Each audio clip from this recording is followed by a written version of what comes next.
Un arc en béton traverse une vallée sans été. Des panneaux de façade s'ouvrent comme des ailes. Une maison apparaît en quelques heures, imprimée couche par couche. Ce n'est pas de la fiction, c'est l'ingénierie chinoise poussée à l'extrême. Des matériaux intelligents prolongent la durée de vie, des robots prennent en charge les tâches dangereuses et des formes révolutionnaires rendent possible des géométries autrefois irréalisables. Résultat, une ville plus efficace, plus confortable et plus durable, construite avec moins de gaspillage et plus de précision. Dans cette vidéo, tu vas découvrir les techniques les plus ingénieuses de Chine, de nouveaux matériaux qui transforment la maintenance et l'esthétique, de nouveaux coffrages et méthodes de montage, et comment l'architecture cinétique et les biofaçades rendent les bâtiments actifs, capables de répondre au climat. Le béton auto-cicatrisant reçoit des capsules ou des additifs biologiques qui s'activent avec l'humidité et précipitent de la calcite. En pratique, il fonctionne comme un système immunitaire du matériau. L'eau réveille les bactéries, le carbonate de calcium comble le trajet et la microfissure disparaît. Sur ponts, tunnels et chantiers isolés, cela signifie moins d'interruptions et plus de durée de vie. La performance dépend de la température et de l'humidité, et l'additif a un coût, mais l'échange répare les fissures fines, de l'ordre de jusqu'à 0,5 mètres, et réduit les visites de maintenance. Les bétons phosphorescents emmagasinent la lumière du jour et restituant une lueur douce pendant des heures, créant trottoirs et pistes cyclables qui guident sans consommer d'énergie. Un trottoir luciole. Le béton translucide, avec fibres optiques, agit comme un vitrail de pierre. Il laisse passer des motifs et diffuse l'éclairage. C'est une ressource de signature, plus coûteuse et spécifique, qui exige un projet et des détails soignés pour maintenir la performance dans le temps. Bien appliqué, il renforce la sécurité, l'identité et l'orientation urbaine avec un geste à faible complexité opérationnelle. Pour bloquer la chaleur dehors et garder le confort dedans, la Chine a développé l'aérogel, un solide ultra léger, quasi éthéré, à très faible conductivité thermique. Des couches fines offrent ce qui demandait auparavant des épaisseurs généreuses, libérant de la surface utile en rénovation de façade et de toiture. C'est comme habiller le bâtiment d'une doudoune en plumes. Léger, efficace, discret. Le prix et le soin de la pose requièrent une main expérimentée, mais le gain est immédiat en confort et en consommation, surtout là où chaque centimètre de façade compte. Côté coffrage, le coffrage glissant transforme des coques en tubes sans joint. Le moule monte en continu, jour et nuit, pendant que le béton gagne en résistance. Cheminées et silos avancent à environ 0,3 à 0,4 mètres par heure, avec moins de joints froids et moins d'étayements suspendus dans le vide. Le secret réside dans le rythme et la logistique du béton. Le coffrage grimpant, lui, s'élève par cycle, bétonnage, cure, montée de la plateforme. Sur des tours, il devient un métronome de chantier, capable de livrer 1 à 2 niveaux par semaine lorsque le dessin aide. Des écrans enveloppants coupent le vent et protègent la production en hauteur. Le coffrage textile est tricoté en double maille, sur mesure, et crée des poches qui deviendront des nervures. Il reçoit ensuite une projection de mortier fluide. Le résultat est une coque rigide, étonnamment résistante, née d'un tissu qui tenait plié dans une valise.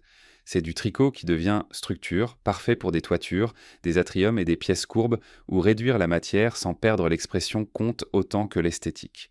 Le béton gonflable remet au goût du jour une méthode dans un nouvel habit. Une membrane définit le volume, l'air donne la forme, l'armature et le mortier consolident la coque. On dégonfle et la coupole reste. Pour des abris rapides, des gymnases et des écoles modulaires, la vitesse fait la une. Le point critique réside dans le contrôle de l'épaisseur pendant le gonflage et dans les ancrages périphériques qui retiennent la pièce.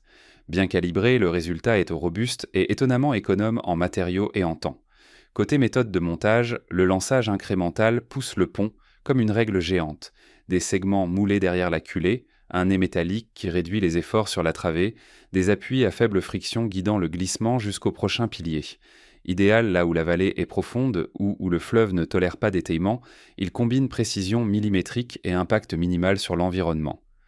En milieu urbain exigu, la construction top-down fait naître le bâtiment vers le haut et vers le bas en même temps. Les dalles de sous-sol arrivent tôt et servent d'été pour les parois de soutènement, réduisant mouvement de terrain, bruit et poussière. En parallèle, le préfabriqué et le modulaire amènent l'usine sur le chantier. Des panneaux 2D arrivent de le prêteux pour un assemblage à sec. Des modules 3D empilent chambres et salles de bain comme des blocs. La scène est irrésistible, un hôtel qui s'élève en bloc, avec moins de gaspillage et plus de prédictibilité, et un calendrier qui, enfin, joue en faveur du projet. L'impression de béton en couche fonctionne déjà avec des équipements dédiés qui déposent des rotondes des cordons successifs, tandis que le mélange thixotrope conserve la forme jusqu'à la prise, intégrant les joints au dessin structurel. Pour les efforts hors du plan, on emploie des fibres, des câbles ou des barres discrètes, et toitures ainsi qu'installations combinent souvent des techniques traditionnelles. Les usages actuels montrent de bons résultats pour des logements simples en climat sec, des annexes, des salles de classe et des pièces sur mesure comme des boîtes techniques et des gaines. L'atout majeur réside dans la réduction des déchets et la vitesse d'exécution, avec une vigilance accrue sur des normes encore en consolidation et sur l'étanchéité finale qui garantit la durabilité. Sur les chantiers contemporains, la robotique prend en charge les tâches répétitives avec une cadence stable, améliore la sécurité et libère les équipes pour des activités plus complexes. Il existe des machines dédiées à la pose de blocs, à l'application de mortier, au ponçage et à des balayages 3D qui alimentent un enregistrement numérique fidèle du réalisé. En terrassement, des engins autonomes maintiennent la productivité en continu jour et nuit dans des zones isolées.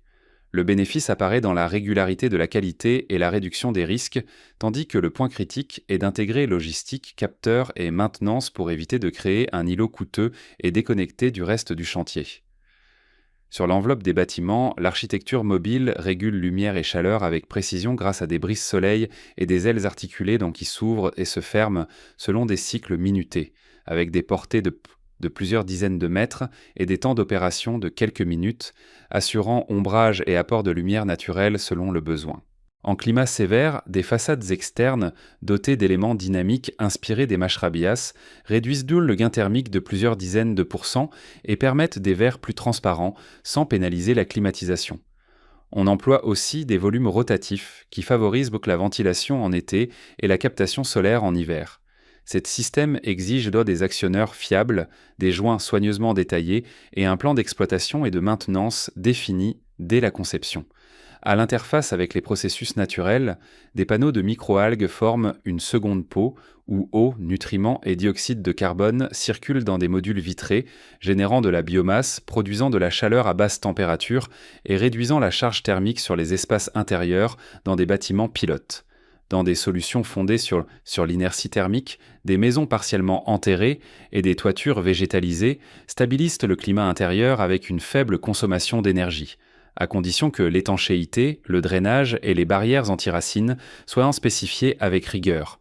Le Pisé intègre cet ensemble en utilisant un sol approprié compacté dans des coffrages, donnant des murs à faible empreinte carbone au confort thermique constant avec un détail particulièrement soigné contre l'humidité. Sur les infrastructures exposées au large, des fondations flottantes pour éoliennes marines déplacent l'assemblage au port et rendent possible l'installation en eau, autrefois inaccessible. Des typologies comme les colonnes flottantes de type spar, les plateformes semi-submersibles et les systèmes à jambes tendues équilibrent flottabilité et ancrage. Des câbles dynamiques acheminent l'énergie jusqu'à la côte et des ancrages par succion ou des pieux fixent l'ensemble au fond, sans structures auxiliaires de grande taille. Sur le planning, les accélérateurs apparaissent comme des engrenages finement réglés. La construction top-down, déjà présentée, revient comme carte d'efficacité. Les dalles de sous-sol arrivent tôt, deviennent des étés, et le chantier génère moins de poussière et de bruit côté rue. Des indicateurs typiques montrent des compressions de délai à 2 chiffres en pourcentage quand l'excavation est profonde et que le site est exigu. Moins de camions de déblai par jour et moins de tassements autour sont des bonus immédiats. En parallèle, l'assemblage just-in-time de modules change la logique de l'aire de stockage. Chaque pièce arrive dans sa fenêtre exacte, les interfaces ont été testées en usine et la grue joue le chef d'orchestre. Quand le rayon de transport le permet et que l'itinéraire est sans valider, le gain de prévisibilité est frappant. Le risque majeur se cache dans les détails invisibles, tolérance millimétrique, points d'ancrage et tampons logistiques courts pour absorber les imprévus sans bloquer la grue. Vient l'heure de la carte de décision, où chaque technique brille. Dans les villes denses, le trio top-down, préfabrication et robot de finition réduit l'impact urbain et maintient le rythme sous vent et pluie, tandis que des façades actives aident à contrôler la charge thermique sans faire exploser la climatisation. Dans les régions isolées, impression 3D, pisé et coques gonflables livrent un abri rapide avec peu de mobilisation en économisant des trajets longs de matériaux et d'équipes. Sous climats extrêmes, aérogel, toitures végétalisées et maisons adossées à un talus de terre offrent du confort avec très peu d'énergie, et des solutions amphibies apportent de la résilience là où le fleuve dicte le calendrier. Pour les grandes portées délicates, le lançage incrémental évite les étaillements et permet d'opérer au-dessus de cours d'eau actifs et de vallées profondes. Dans l'architecture signature, coffrage tricoté, béton translucide et cinétique deviennent un langage, légèreté, lumière et mouvement, avec une structure réglée comme un violon. De l'autre côté du tableau apparaissent les défis transversaux. Normes et certifications mûrissent encore pour l'impression 3D et les biofaçades. Les projets ont besoin de maquettes et d'une mise en service par phase, avec des objectifs mensuels qui permettent d'ajuster formulation, étanchéité et mécanique fine. La chaîne d'approvisionnement exige de la prévisibilité. Aérogel, additifs biologiques et panneaux spéciaux ne tolèrent pas la rupture de stock. La montée en compétences devient un pilier. BIM comme langue commune, assemblage modulaire sans improvisation, exploitation et maintenance planifiée dès l'avant-projet. Pièces mobiles et systèmes biologiques réclament une OEM rigoureuse, lubrification, joints, nettoyage et capteurs, pour ne pas perdre en efficacité dès le deuxième été. La créativité appuyée par le calcul est en train de redessiner le chantier. Des techniques qui semblaient être des trucs deviennent des méthodes. Matériaux qui réagissent à l'environnement, coffrage qui accélère ça le tempo, montage précis comme une ligne de production et enveloppe qui régule lumière et chaleur. L'horizon s'élargit, bois d'ingénierie en hauteur, biociment bas carbone, robots sur les tâches répétitives et bâtiments qui génèrent une partie de leur propre énergie. La ville y gagne en rapidité, en silence et en efficacité, avec une maintenance prévisible et une empreinte réduite. Au final, l'ingénierie montre qu'une bonne innovation est celle qui résout une douleur réelle, dans les bons délais et au bon coût. Et toi, que penses-tu de cette bascule vers des chantiers-usines et des bâtiments actifs ? Dis-le en commentaire. Ici La Grande Construction, like la vidéo, abonne-toi et regarde l'épisode précédent.